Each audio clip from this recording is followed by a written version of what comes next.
The Galactic Concord had not spoken the word human in over 2 centuries. 213 years ago, humanity had been at the forefront of galactic politics, explorers without peer, soldiers feared even by war-born species, engineers whose designs could outlast stars. And then, without warning, Earth burned.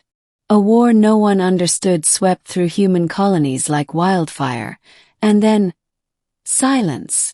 Not a single transmission, not a single living soul emerged from the ruins. Many believed the humans had been wiped from existence. Others whispered that they had abandoned the galaxy entirely, sealing themselves behind unknown technologies. Now, in the gleaming spire of the Concord's capital, the Grand War Council convened. Representatives of 37 star nations sat around a circular chamber, the air thick with tension. The Dominion of Scythra had pushed its fleets into neutral systems. Refugee worlds were falling. The Council had gathered to decide whether to mobilize all remaining fleets for one last stand. High Chancellor Vorik of the Zarth Dominion slammed his clawed hand on the table. Deliberation is a luxury we no longer have. Scythra warfleets have cut through 5 sectors in a single cycle. Either we commit everything we have, or we are carved apart one by one. Others shouted in protest. Your Dominion's borders are already fortified. The crystalline envoy of Keshel hissed. The front lines bleed while you sit behind shielded worlds. At the far end of the chamber, General Oshri of the Velthran Alliance leaned forward, voice cold as vacuum. There is no fleet left strong enough to challenge Scythra's main armada. No one, unless. She trailed off. Everyone knew what she meant. No one dared say it. The Counselor of the Triune Stars broke the silence. Unless we had the humans. A bitter laugh rippled through the chamber. Humans are dead. My grandfather fought alongside them. That was 2 centuries ago. The Chancellor began to speak again, but the chamber doors hissed open, and someone stepped inside. Middle the human returns. He was unarmored, wearing a dark high-collared coat with no insignia, but the way he walked, straight-backed, eyes scanning the room like he owned it, made even the war-born Zarth grow quiet. His hair was silver at the temples, but his face carried the ageless calm of someone who had seen more battles than anyone here could count. 2 Concord guards moved to intercept him. He didn't even look at them. Stand down, he said. They did. Instantly. Chancellor Vorik snarled. Who in the void are you to enter the War Council uninvited? The man stopped in the center of the chamber. His gaze swept the table, meeting every pair of alien eyes in turn. My name is Commander Elias Kane. Terran Navy. 2nd Fleet. A silence fell that was deeper than vacuum. The crystalline envoy whispered, almost afraid. Impossible. General Oshri rose to her feet. Humanity is alive. Kane's voice was quiet but carried an iron weight. Alive. Watching. Waiting. We stayed away for a reason. But the Scythra have overstepped. The Chancellor's eyes narrowed. If humanity has been hiding all this time, why reveal yourself now? Do you expect us to believe you can change the tide of this war? Kane's faint smile didn't reach his eyes. You've been fighting the Scythra for 3 years. You're losing. I'm here because if they win, they will come for us next. And we don't like threats on our doorstep. Vorik slammed his claws again. Arrogance. Your species is a shadow of what it was. Kane took a slow step toward him. Do you know why the Scythra never attacked Earth during the fall? The Chancellor said nothing. Because they remember. Kane continued softly. They remember Titan's Gate. They remember the Helios break.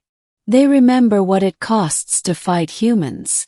At the mention of those ancient battles, Several veterans in the room shifted uncomfortably.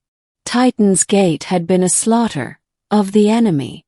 40 human ships had destroyed an entire fleet carrier group, using tactics no AI could predict.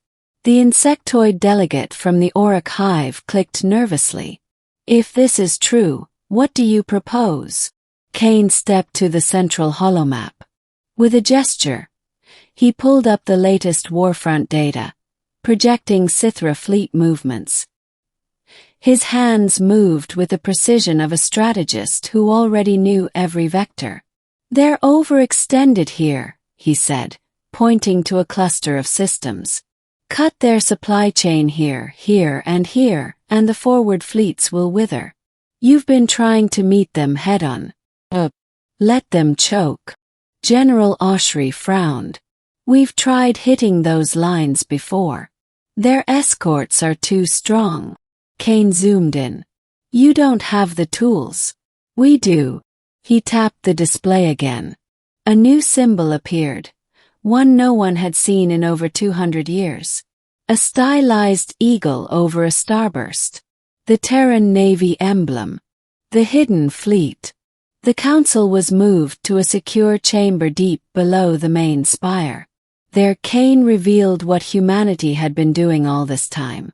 After the fall of the colonies, Earth's surviving fleets had retreated through something they called the Black Gate, a one-way jump corridor into an uncharted region of space.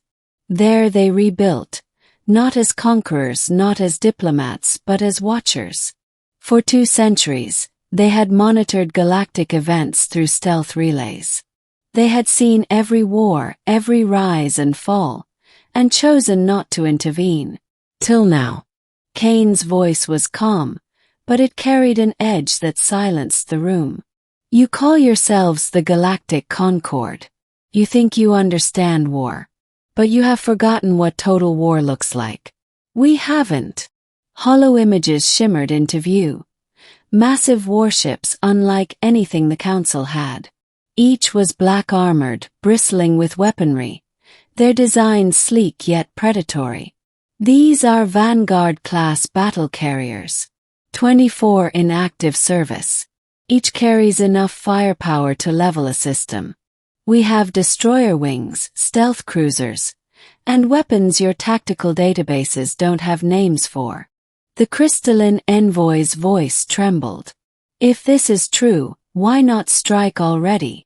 Kane looked around the table, his expression unreadable. Because humans do not fight wars for other people. We fight wars we must win. And I need to know. If we help you, will you commit to ending the Sithra threat completely?